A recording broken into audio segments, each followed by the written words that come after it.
Hi, welcome to Travelogue. I'm Mark Edwards and I'm here at Liulichao bus station in Beijing. Now Beijing is one of my favourite cities. There's just so many things to do and places to see. But it can get pretty stiflingly hot at times, like it is today. Now I've heard of a place where emperors and empresses used to go away for the weekend or even for a bit longer to get away from the Beijing heat. So we're going to go and check it out. It's a place called Chengde. It takes 4 hours, I've been told, by bus. You can also get there by train, but let's get ready for a little royal getaway. The imperial town of Chengde is situated in Hebei province, about 250 kilometers northeast of Beijing. Unusually, it's actually quicker to get to Chengde by car or bus than it is by train. If you take the new direct highway, the journey can be made in around 4 hours. As for the bus, you can catch one from either Sehui, Xijimen, Dongzhimen or Liulichao bus stations. Well, finally made it to Chengde. It's taken us about 4.5 hours. Pretty swift road.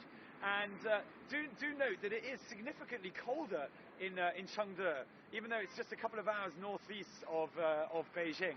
Anyway, I'm going to go and get our royal getaway going. Let's go.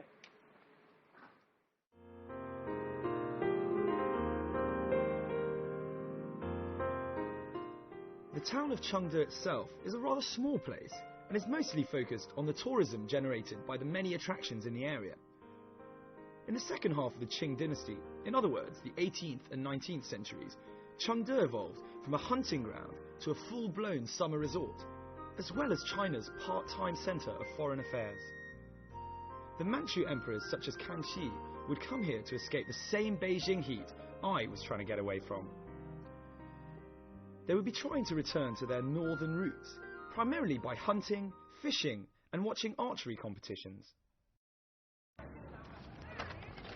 Right, so I've arrived at the Bishu Jiangzhuang, which literally means escape the heat mountain resort. Now this is the must-see attraction in Chengde. It is vast. If you've ever been to the Summer Palace in Beijing, it is way bigger than the Summer Palace. So spend at least one day here. It's got 300 years of history. I'm going to go and buy a ticket. I'll be right back.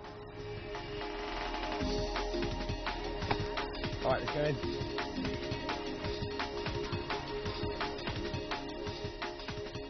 The Bishu Jiangzhuang comprises 4 distinct parts: the palace, lake, plain and mountain area.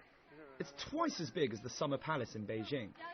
So you can imagine what an impressive sight it would be for domestic and foreign dignitaries arriving here, or even modern-day tourists like myself. Ever wanted to feel like an emperor and stroll around his playground? Well then this place is it. This is the main hall of the mountain resort. Name is the Frugality and Placidity.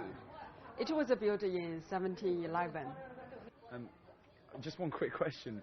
It seems very, very plain, or like one-coloured, considering it's like a royal palace. Why is that? Yes, very simple, no colors.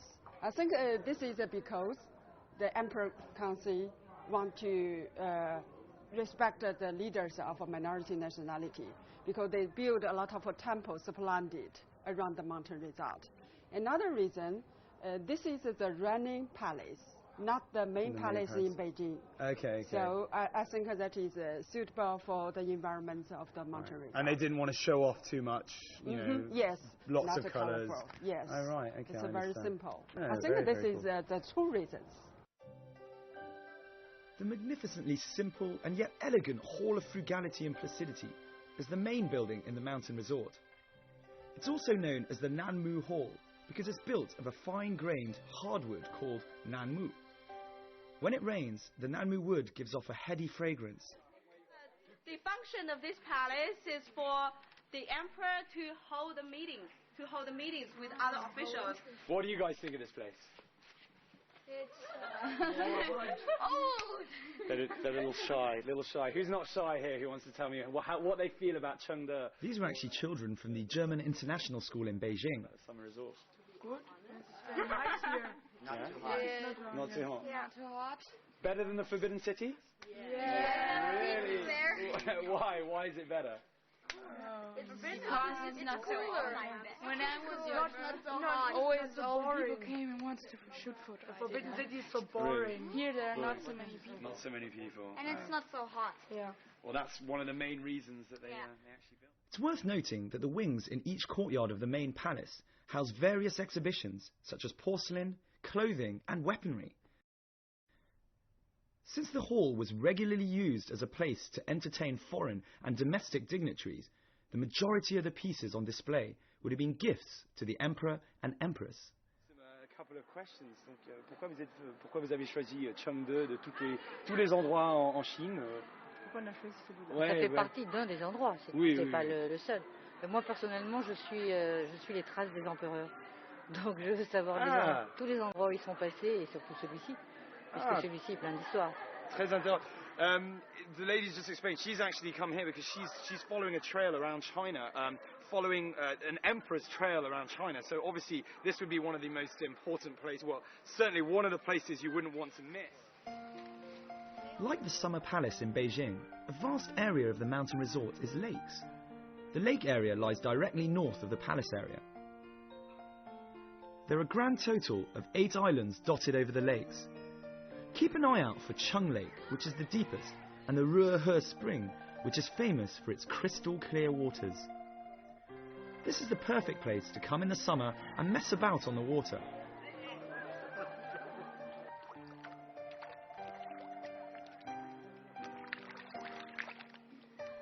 By the way, many of the scenic spots surrounding the lake area were copied from famous landscape gardens in southern China.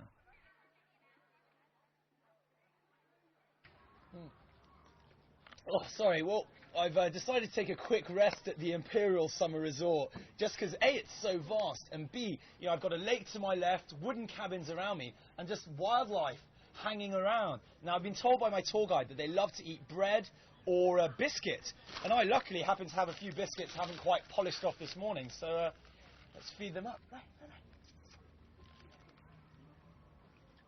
Oh, they do like biscuits. Cool. Come here.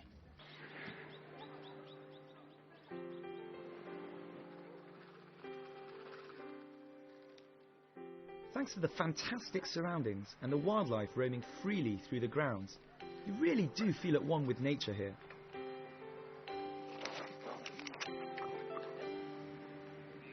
You can understand why this would be so popular with royalty. But take away the emperor and empresses, and not a huge amount has changed. The resort is filled with people coming to play games, have a picnic, and generally just enjoy themselves. It's really the perfect place to spend a summer's day enjoying the great outdoors with some friends.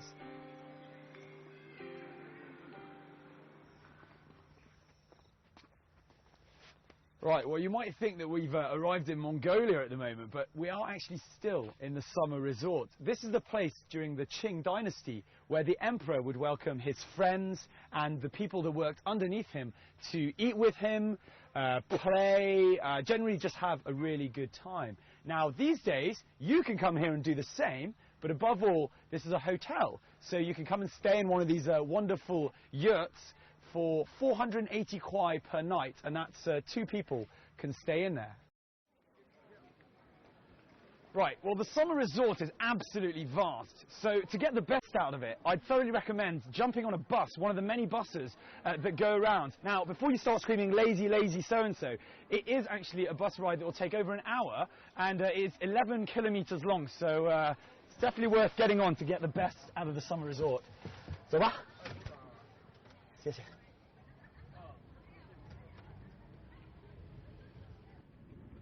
I'd say it's almost essential to take one of these little buses if you really want to get the most out of the summer resort.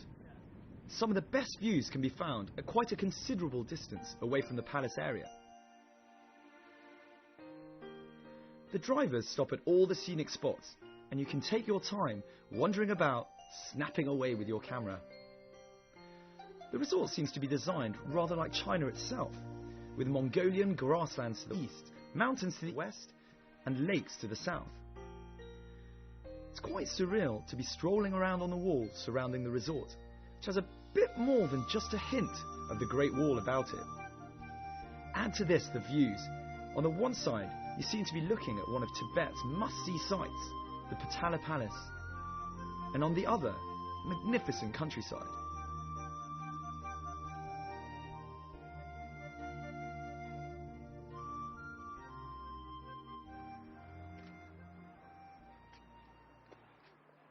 So I've made my way up to the top of the mountain resort, and really there are some fantastic views from here around at this altitude. You can see Chengde town as a whole, or even some of the temples, as you can see, like the one behind me, the small Potala Palace, which I'm going to go and check out tomorrow. And you also have a great view within the mountain resort as a whole, so you can see all of the wildlife and the lakes. But don't just take my word for it, come and check it out for yourself.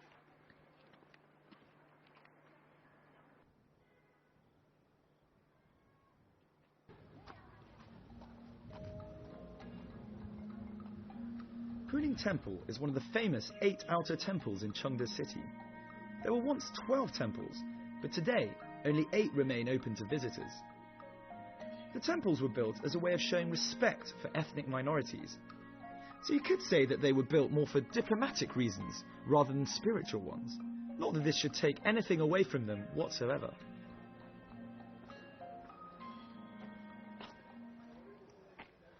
So I'm here in the center of the Puning Se, the only active temple in the whole of Chengde. And it's extremely special because it's been designed with 2 different styles of architecture. Behind us, we have the Han architecture, which you see on your way in. And as you move gradually further towards the back, you'll see that the architecture they use is Tibetan. And if you come here during the summer, you'll also find plenty of Buddhist festivals to enjoy. Now, I'm going to go inside towards the music and go and see the tallest wooden statue in the world.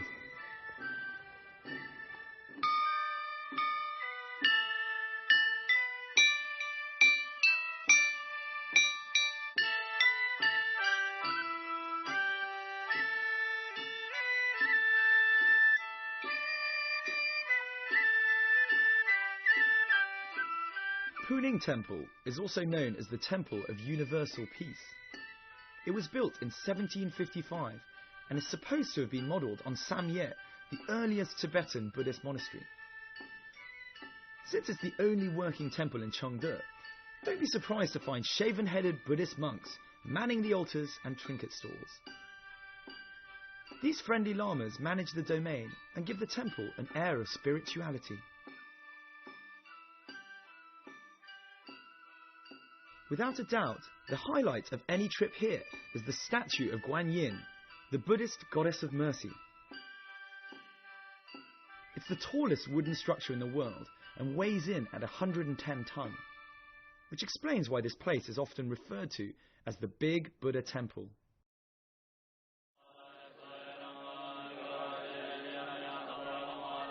If you can drag yourself out of your comfy bed in time, I come to the temple at 8 o'clock in the morning.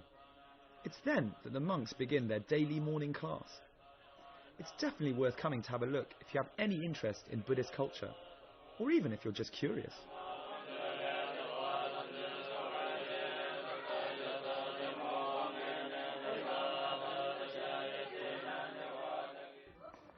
So that's the Puning Temple.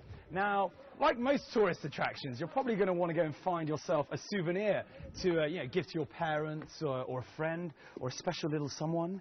Well, here at Puning Temple, they've gone one further and one better than a gift shop. They've got an entire street called the Puning Street where you can buy those gifts, hang out with people dressed in traditional Qing outfits, or even play the many games that are on offer. Let's go and have a look.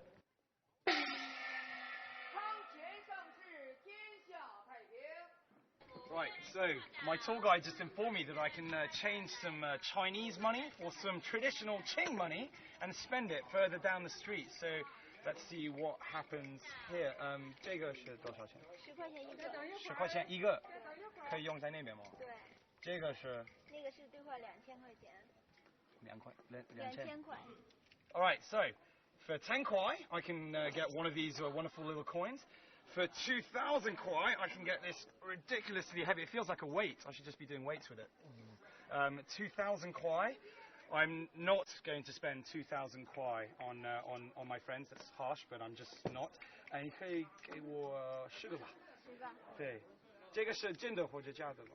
真的。真的吗？可以用在那边。对，可以。Okay, 行。100 koi. So let's go and spend it. Actually, wait. Yeah, look how cool that is. I'm going to spend that. Pudding Street is filled with all sorts of entertainers, young and old, who are all dressed in traditional Qing outfits. Do get ready to part with some of your hard-earned cash, though, because you'll either be splashing out on souvenirs or showing your appreciation to the entertainers.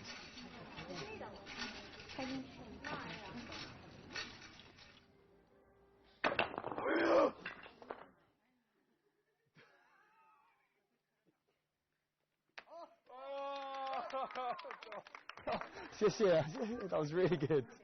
Wow.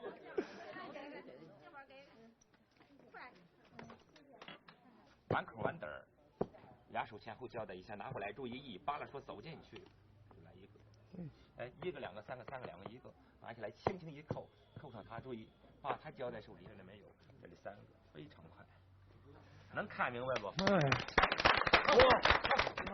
他会说英语吗？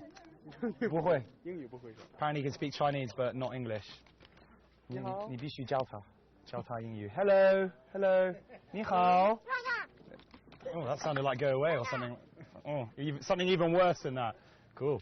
你好。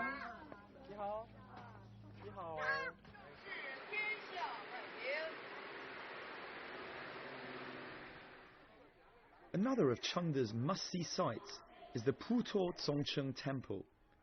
Set against a mountainous backdrop, the temple is a spectacular sight.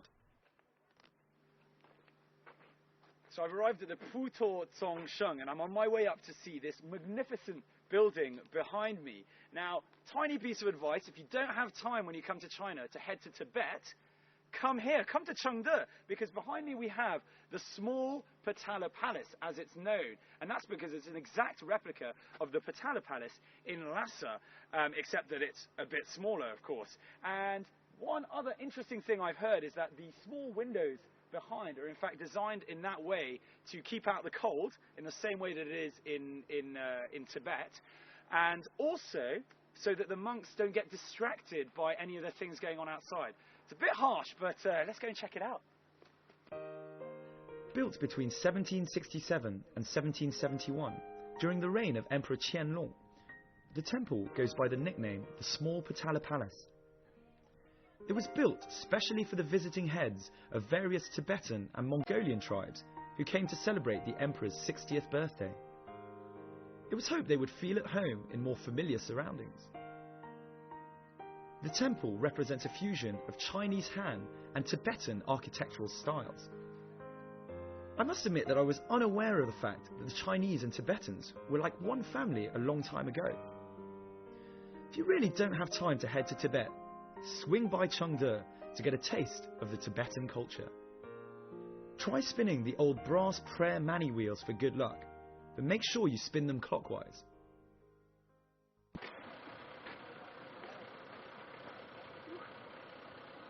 So I'm on my way to Weichang, and I've been told it takes between 3 and 4 hours to get there. And you can grab one of these tour buses. They go every day. But in case you do want to go off the beaten track, you can hire your own 4x4 Jeep to take you there with a personal driver. I'm going to head up. Important to be polite.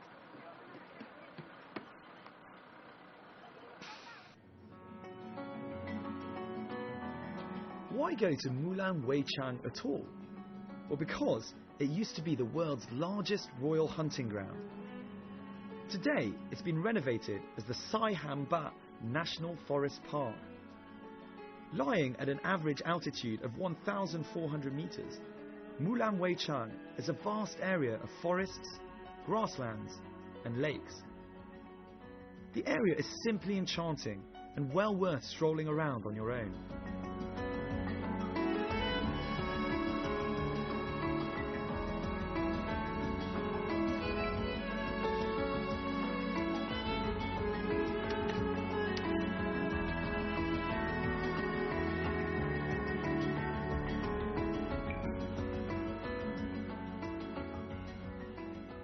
Hey, 你好。你好，你好。你好，你好。我问你一下，你从哪里来的吗？山东。山东。啊。怎么来吗？来车。你自己开车吗？我们一行6个。是你的一次来潍昌吗？第二次。第二次吗？ 7月份最好，7月份我们来住了4天，拍了3天的那个晨雾，非常漂亮。是吗？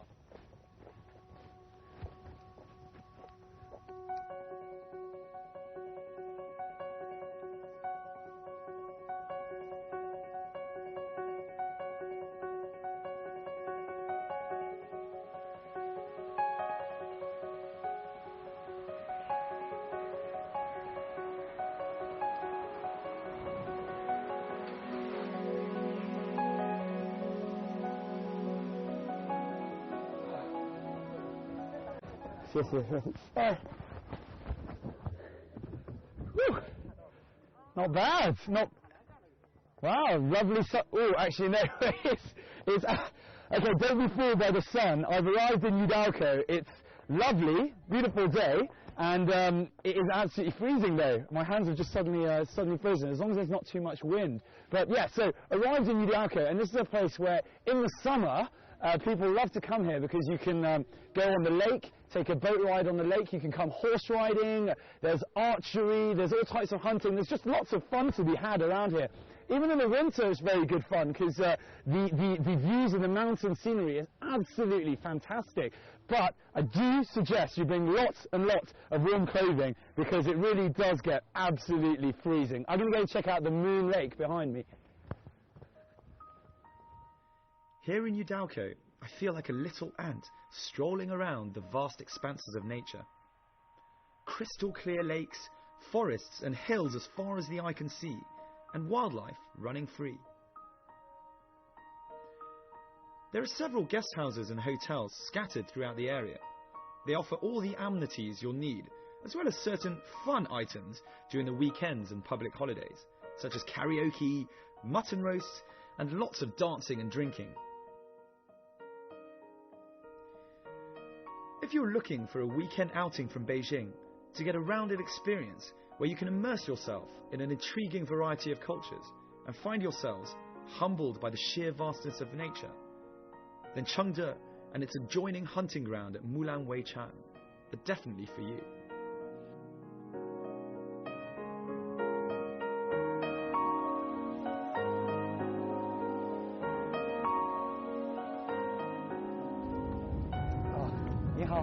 来，是你的车吗？对，我车。哪个是你的客人吗？这都是我的客人。从那边来吗？我们从三坝森林公园过来。是吗？他们是从哪里的吗？他们从那个广州。啊，广州，干嘛？他们搞摄影。如果我跟你去，一天是多少钱租的？一天我们是从早到晚，一天350。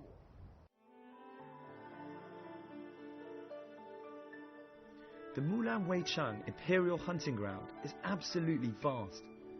It can be visited at all times of the year, although of course each season brings with it a different appeal.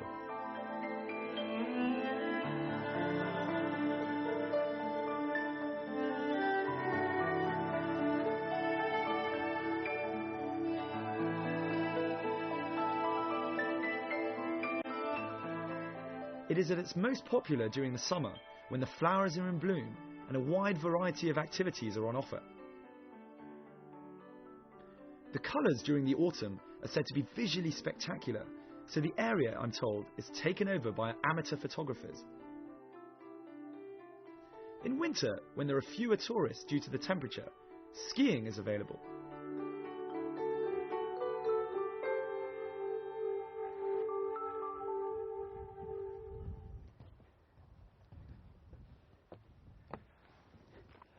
I just took a bit of time to myself down by the one of the many lakes that you can find in Weichang, and they're literally spattered all over the place. So calm. I just sat there taking in the nature, and it does make you feel a million miles away from Beijing or the hustle and bustle of a major city. Anyway, I hope you've enjoyed the last half hour and our trip around Chengde, and especially the royal getaway that is this wonderful place. I'm Mark Edwards, and I'll see you very soon on another episode of Travelogue.